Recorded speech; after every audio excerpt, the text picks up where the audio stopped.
Saudari dan saudara yang terkasih, baru-baru ini ada sebuah perdebatan tentang dua buah istilah, pewaris dan perintis. Seorang pewaris katanya sejak lahir pun semua sudah tersedia, sudah kaya, tinggal menikmati hidup, tidak perlu sibuk mencari lowongan pekerjaan karena nanti bisa jadi ownernya langsung. Tak perlu pusing memikirkan besok mau makan apa. Nanti menikah, mobil dan rumah sudah tersedia. Angpaunya pun nanti buat dia sendiri, bukan untuk membayar resepsi dan konsumsi. Si perintis katanya kebalikan dari si pewaris. Tidak ada privilege. Mungkin sebagian hidupnya hanya susah dan derita. Mau beli sesuatu harus nabung dulu. Hidupnya keras. Nanti kalau sudah ada uang agak banyak, mulailah berdatangan keluarga untuk meminta bantuan. Semua bisa mengaku jadi keluarga. Apa yang ia rintis bertahun-tahun bisa hilang dalam sekejap, harus mulai dari nol lagi. Saudara-saudari yang terkasih, dalam kacamata Kristiani, kita tidak memilih salah satu, pewaris atau perintis. Kita adalah kedua-duanya. Pertama, kita adalah pewaris. Kita mewarisi begitu banyak hal. Kita mewarisi iman dari para rasul, mewarisi kasih dan keselamatan dari Allah sendiri melalui Yesus Kristus. Dalam baptisan, kita menerima warisan terbesar. Kita dijadikan anak-anak Allah. Ini adalah anugerah warisan yang tidak bisa dibeli. Ini adalah hak istimewa yang tidak semua orang sadari betapa berharganya. Kita telah diwariskan keselamatan, iman, harapan, dan kasih oleh Tuhan sendiri. Tetapi pewaris bukan berarti penonton yang pasif. Warisan yang kita terima bukan seperti harta yang disimpan di dalam berangkas. Warisan itu harus dihidupi, dikembangkan, dan dibagikan. Maka yang kedua, kita juga adalah perintis. Kita dipanggil menjadi perintis, orang yang mau merintis jalan iman, membuka jalan kasih, menapaki langkah-langkah ketaatan dan langkah hidup. Keselamatan sudah diberikan, tetapi harus dihidupi, harus diperjuangkan, harus dijalani.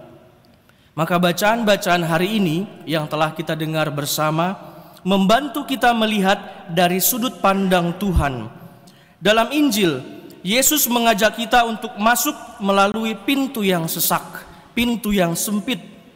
Keselamatan, kata Yesus, bukan datang dengan sendirinya. Ia menuntut perjuangan, kesetiaan, dan komitmen.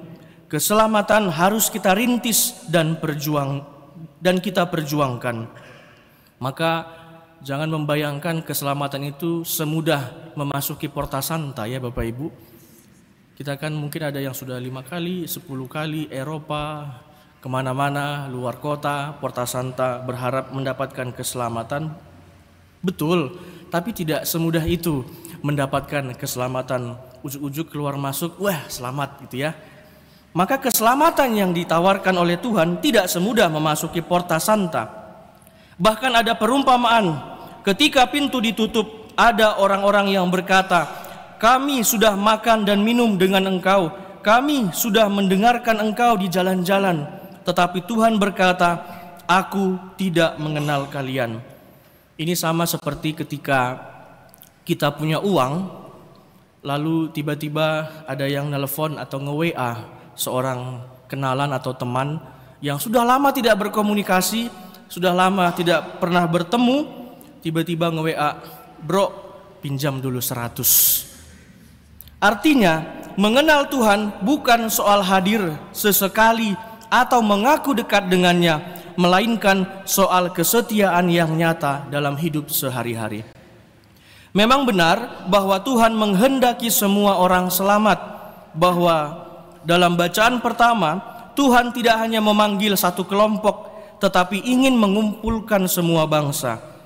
Ia bahkan mengutus sebagian untuk mewartakan kemuliaannya. Artinya, Warisan keselamatan yang kita terima bukan untuk disimpan sendiri, kita dipanggil untuk ikut membawa orang lain masuk ke dalam keselamatan itu.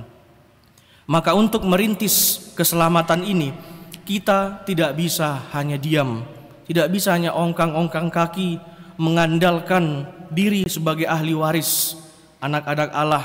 Tetapi untuk mencapai keselamatan itu, kita dididik oleh Bapa. Kadang pendidikan itu tidak nyaman. Ada hal-hal yang diambil dari kita, ada pengorbanan, ada kesetiaan yang setiap hari diuji. Mungkin kita dibentuk dan dididik dengan keras dengan segala pengalaman dan kehadiran orang-orang yang mungkin tidak kita inginkan.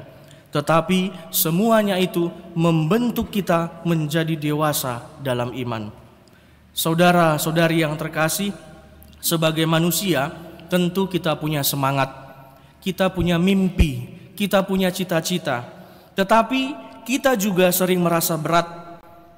Ada luka yang kita simpan, ada kegagalan yang kita tutupi, ada perjuangan yang orang lain tidak tahu.